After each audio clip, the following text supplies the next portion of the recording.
Hello everyone, welcome to break time classes.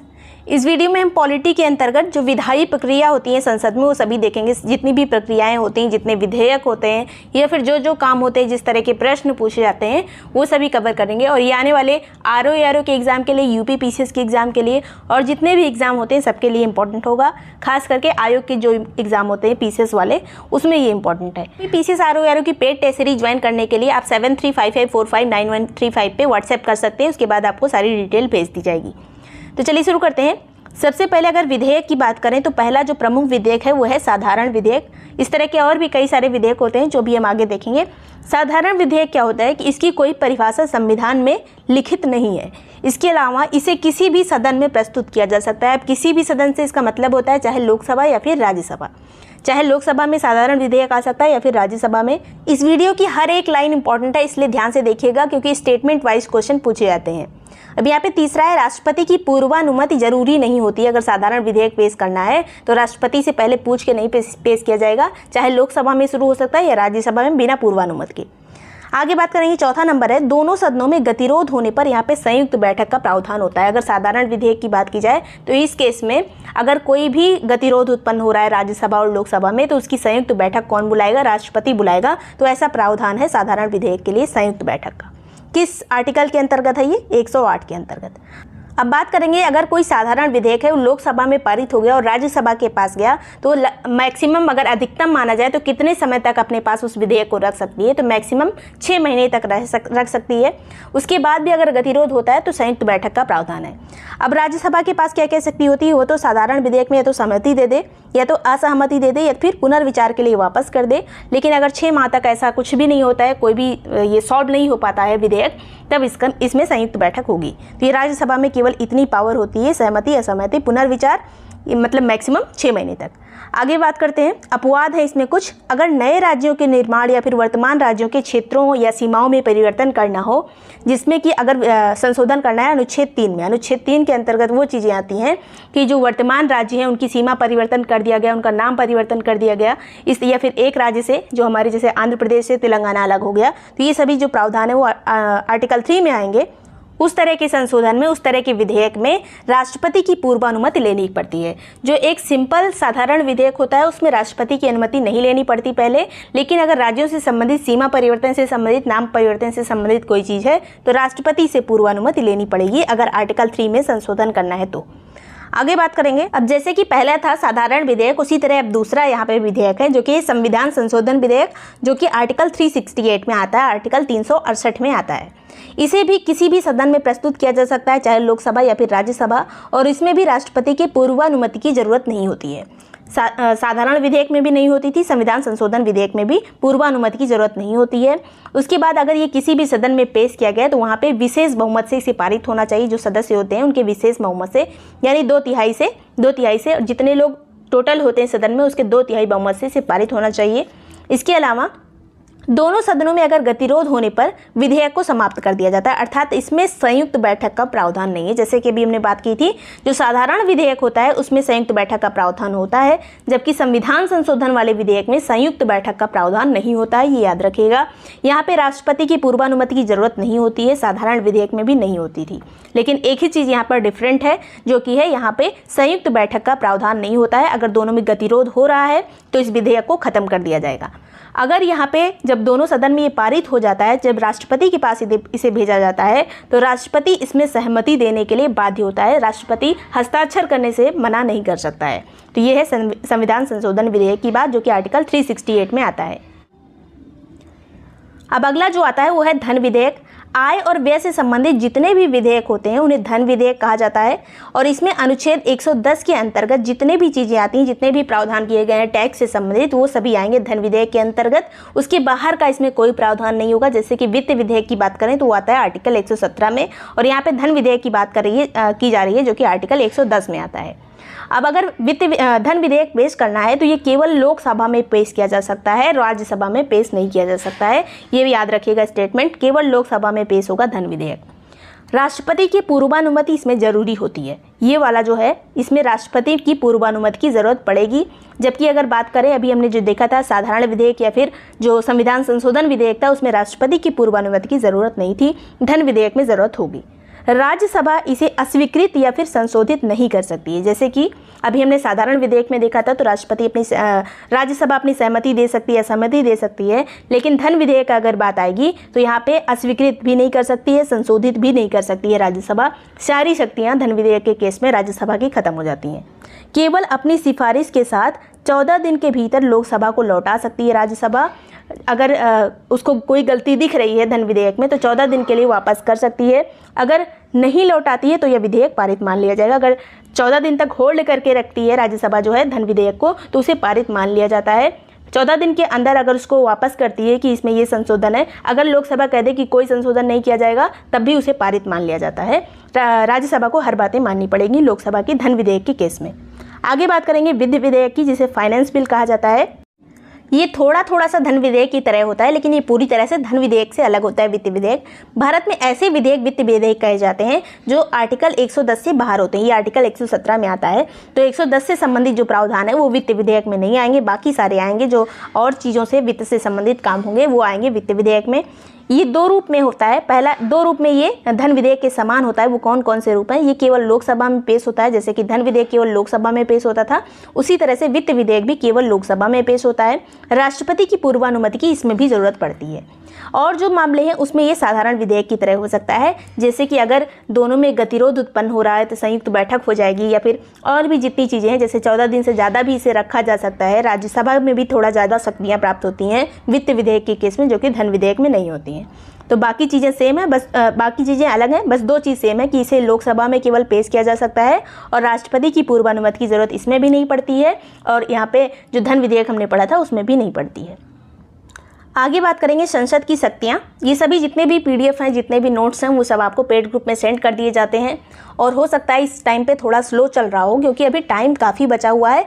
और जो मैंने एक साथ आपको एंशिएंट हिस्ट्री और मिडिवल हिस्ट्री और जितने भी यूपी स्पेशल सब एक साथ दे दिए हैं, वो मैंने केवल कंबाइंड करके दिया है। अगर मैं छोटा छोटा करके देखती तो काफ़ी टाइम तक मैं देती रहती। एक में किया है इसलिए आपको एक साथ दिख रहा है, और डेली चीज़ें इसीलिए नहीं जा पा रही हैं, क्योंकि एक साथ बहुत सारी चीज़ें चली गई हैं। उसको पढ़ते रहिएगा और आंसर की जो है सॉल्व करते रहिएगा। आंसर की में जो चीज़ें लिखी हैं वो देखते रहिएगा। बहुत ही इंपॉर्टेंट नोट्स जो हैं आपके साथ शेयर किए गए हैं, तो पेड ग्रुप वाले इस बात को ध्यान रखेंगे। आगे बात करते हैं संसद की शक्तियाँ। अब यहाँ पे हम जो खत्म कर रहे हैं वो पॉलिटी पे ज़्यादा फोकस है। RO के लिए सब आपका कंप्लीट हो जाएगा, इसमें कोई टेंशन वाली बात नहीं है। संसद देश के लिए कानून निर्माण का काम करती है, इसके अलावा संविधान में संशोधन करती है। अगर संविधान में कोई भी संशोधन करना हो तो किसका काम है? संसद का। कानून निर्माण का काम किसका है? संसद का। संसद जो है कार्यपालिका और मंत्री परिषद पर नियंत्रण करती है, और इस प्रकार ये तानाशाही से देश की रक्षा करती है। इसके अलावा कार्यपालिका पर संसद के नियंत्रण के साधन क्या क्या हैं? तो अविश्वास प्रस्ताव लाया जा सकता है, जिससे तानाशाही नहीं रहेगी। अगर कोई एक पार्टी दूसरी पार्टी पे अविश्वास प्रस्ताव ला दे और वो पारित हो जाए, तब वो पार्टी हट जाती है। इसी तरह से अन्य प्रस्ताव भी लाए जा सकते हैं चर्चाओं के द्वारा। अगर कोई भी बिल पेश किया जा रहा है, उस पर जो चर्चा होती है उससे भी प्रेशर आता है, जो गवर्निंग पार्टी होती है उसके ऊपर। प्रश्न पूछा जाता है, कोई भी बिल से संबंधित प्रश्न पूछा जा सकता है, किसी योजना से संबंधित प्रश्न पूछे जा सकते हैं। इसके अलावा संसद कार्यपालिका पर वित्तीय नियंत्रण भी रखती है। जो तरह तरह की समितियां बनी होती हैं संसद में, वो सभी वित्तीय नियंत्रण भी का भी काम करती हैं। इसके अलावा संसद जो है राष्ट्रपति, उपराष्ट्रपति और जो बड़े पदाधिकारी होते हैं उनके निर्वाचन में भी भाग लेती है। इसके सदस्य भाग लेते हैं। संसद महत्वपूर्ण जो पदाधिकारी होते हैं, जैसे राष्ट्रपति, उपराष्ट्रपति, हाई कोर्ट के जस्टिस, चीफ जस्टिस या फिर सुप्रीम कोर्ट के जज, CAG और जो पदाधिकारी होते हैं उनके पदमुक्ति में भी ये भाग लेती है, क्योंकि महाभियोग के द्वारा इनका जो है इन्हें हटाया जाता है। अब है आर्टिकल 249, जो काफ़ी ज़्यादा इंपॉर्टेंट है। अगर राज्यसभा उपस्थित और मतदान देने वाले सदस्यों के 2/3 बहुमत से ये पारित कर दे कि राज्य सूची के विषय में संसद कानून बना सकती है, या फिर केंद्र जो है कानून बना सकता है, तो ये कानून बन सकता है। मतलब अगर राज्य सूची के विषय में कानून बनाना है तो ये केंद्र के अधिकार में भी आ सकता है, संसद के अधिकार में भी आ सकता है। कब? जब राज्यसभा उपस्थित और मतदान देने वाले सदस्यों के 2/3 बहुमत से ये चीज़ पारित कर दे कि हम एग्री हैं, आप कानून बनाइए। तो ये किस में आएगा? 249, आर्टिकल नंबर 249 में। अब अगला जो प्रमुख आर्टिकल है वो है आर्टिकल 312। अब जैसा कि आपको पता है कि जो अखिल भारतीय सर्विसेज होती हैं या ऑल इंडिया सर्विसेज जो होती है, उसका निर्माण का काम राज्यसभा का होता है। लेकिन अगर राज्यसभा उपस्थित और मतदान देने वाले सदस्यों के 2/3 बहुमत से प्रस्ताव पारित कर दे कि संसद इस पर कानून बना सकती है, या फिर संसद जो है अखिल भारतीय सेवाओं का सृजन कर सकती है, तब संसद को ये काम दे दिया जाता है। तो ये है आर्टिकल 312 कि अगर राज्यसभा पारित कर देती है 2/3 बहुमत से, तो इस पे अखिल भारतीय जो सर्विसेज होती हैं उसका निर्माण संसद भी कर सकती है। तो ये संसद के कार्य हो गए। फिर एक जो इंपॉर्टेंट आर्टिकल है वो है 67B। इसमें उपराष्ट्रपति को हटाने का जो प्रस्ताव की शुरुआत होती है वो केवल राज्यसभा में ही होती है, लोकसभा की इसमें कोई भूमिका नहीं होती है। ये आर्टिकल याद रखिएगा, आर्टिकल 67B। इसमें कहा गया है कि उपराष्ट्रपति को हटाने का कोई भी प्रस्ताव होगा उसकी शुरुआत कहाँ की जाएगी, राज्यसभा में की जाएगी। आगे बात करते हैं लोकसभा की क्या शक्तियाँ होती हैं प्रमुख। अभी तक हमने सदन के कार्य देखे थे, संसद के कार्य देखे थे, अब यहाँ पे केवल लोकसभा की बात की जा रही है। लोकसभा की शक्तियाँ क्या होती हैं, तो लोकसभा की शक्तियाँ राज्यसभा से ज़्यादा होती हैं। जैसे अभी तक हम देखते आ रहे हैं बहुत सारी चीज़ों में राज्यसभा से ज़्यादा है लोकसभा, बहुत सारे विधेयकों में भी। तो इस तरह से अविश्वास प्रस्ताव केवल लोकसभा में लाया जा सकता है, लोकसभा में लाया जा सकता है। किस तरह से डिफरेंट है बस लोकसभा, यही बताने की बात की जा रही है। धन विधेयक के मामले में राज्यसभा शक्तिहीन होती है, धन विधेयक में कुछ नहीं कर सकती है। राष्ट्रीय आपातकाल की समाप्ति की घोषणा का प्रस्ताव भी लोकसभा में ही आता है। अगर आपातकाल खत्म करना है तो प्रस्ताव कहाँ आएगा, लोकसभा में। कटौती प्रस्ताव भी केवल लोकसभा में आता है। इस तरह से लोकसभा और राज्यसभा जो है दोनों अलग अलग हैं, एक दूसरे से विरोधी नहीं है बल्कि एक दूसरे के पूरक का काम करते हैं। तो इस तरह से दोनों को एक साथ में देखना चाहिए। लेकिन अगर मोटा मोटा देखा जाए तो लोकसभा के पास ज़्यादा शक्तियाँ आ जाती हैं। आगे बात करेंगे संसद में लाए जाने वाले विभिन्न प्रस्ताव कौन कौन से होते हैं। तो पहला जो प्रस्ताव है अविश्वास प्रस्ताव, जो कि केवल लोकसभा में लाया जाता है। ये अविश्वास प्रस्ताव तब लाया जाता है कि आपकी जो पार्टी है वो बहुमत में नहीं है, आप हटिए। तो ये फ्लोर टेस्ट होता है अविश्वास प्रस्ताव, और ये केवल लोकसभा में आता है। आगे बात करेंगे इसमें जो है अविश्वास प्रस्ताव किसी के प्रति लाना है तो कितने लोगों के साइन होने चाहिए, तो 50 सदस्यों का इसमें साइन होना चाहिए। हमेशा ये विपक्ष के द्वारा ही लाया जाता है, जो गवर्निंग पार्टी होती है उसे हटाने के लिए। एक सत्र में इसे केवल एक बार पेश किया जा सकता है, यानी एक सत्र में आज आपने अविश्वास प्रस्ताव लाया, ये नहीं कि 10 दिन बाद फिर से ला दो, तो सत्र में एक बार। इस प्रस्ताव के द्वारा जो लोकसभा है वो मंत्रिपरिषद में अविश्वास व्यक्त करती है। इसके अलावा अगर यह प्रस्ताव जो है अविश्वास प्रस्ताव पारित हो जाए तो मंत्रिपरिषद को त्यागपत्र देना पड़ता है, पूरी मंत्रिपरिषद को त्यागपत्र देना पड़ेगा अगर अविश्वास प्रस्ताव पारित हो जाता है तो।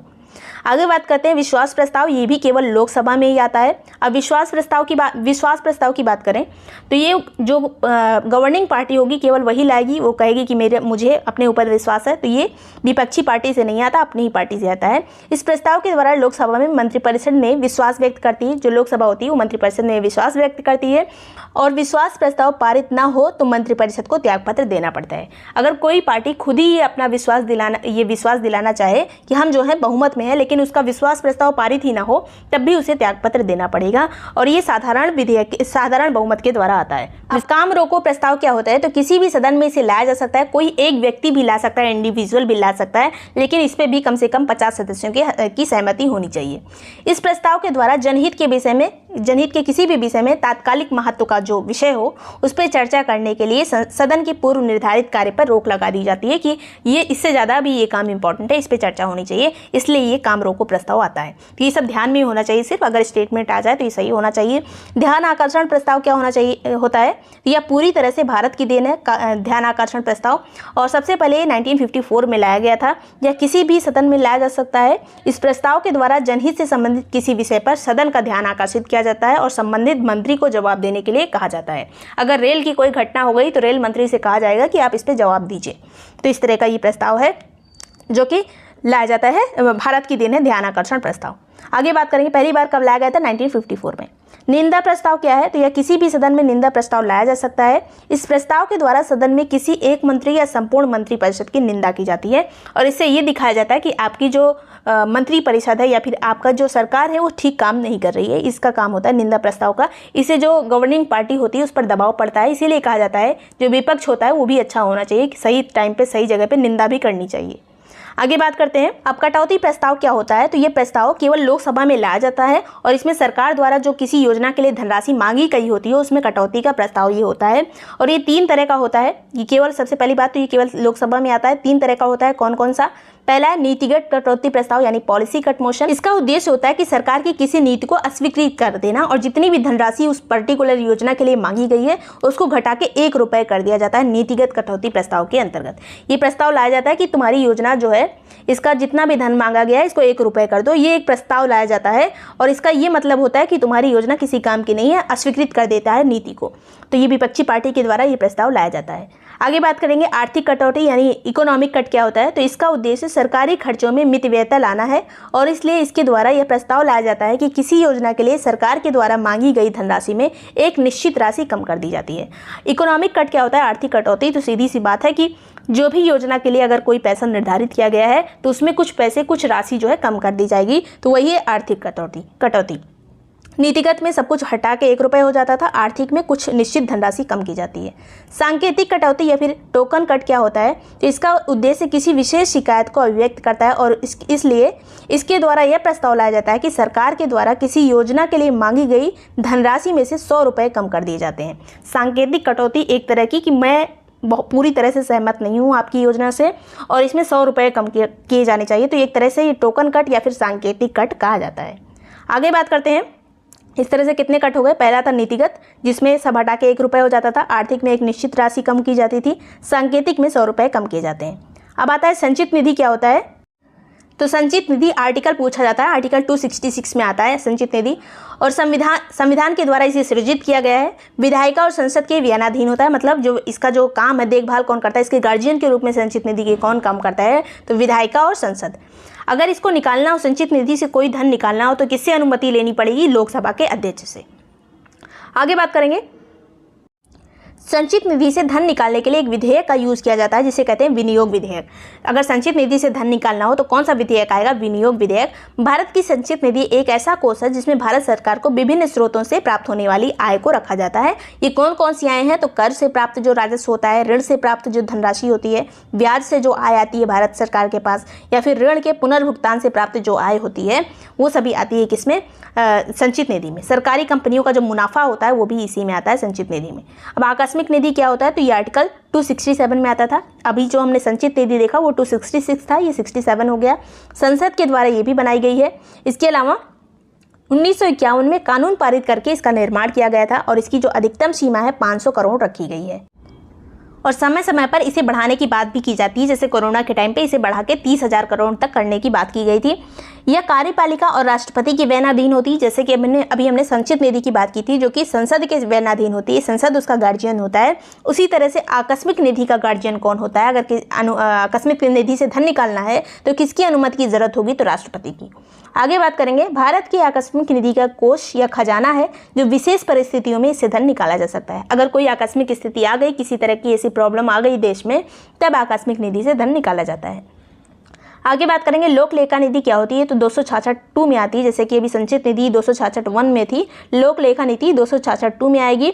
और भारत का लोक लेखा एक ऐसा खजाना होता है जिसमें उस धन राशियों को रखा जाता है जो भारत सरकार की आय का स्रोत नहीं बल्कि भारत सरकार के पास अमानत या धरोहर के रूप में रहते हैं, उसे लोक लेखा निधि कहा जाता है। एक धरोहर रहती है भारत सरकार के पास, उसी को लोक लेखा निधि कहा जाता है। 266(2) में आएगा ये।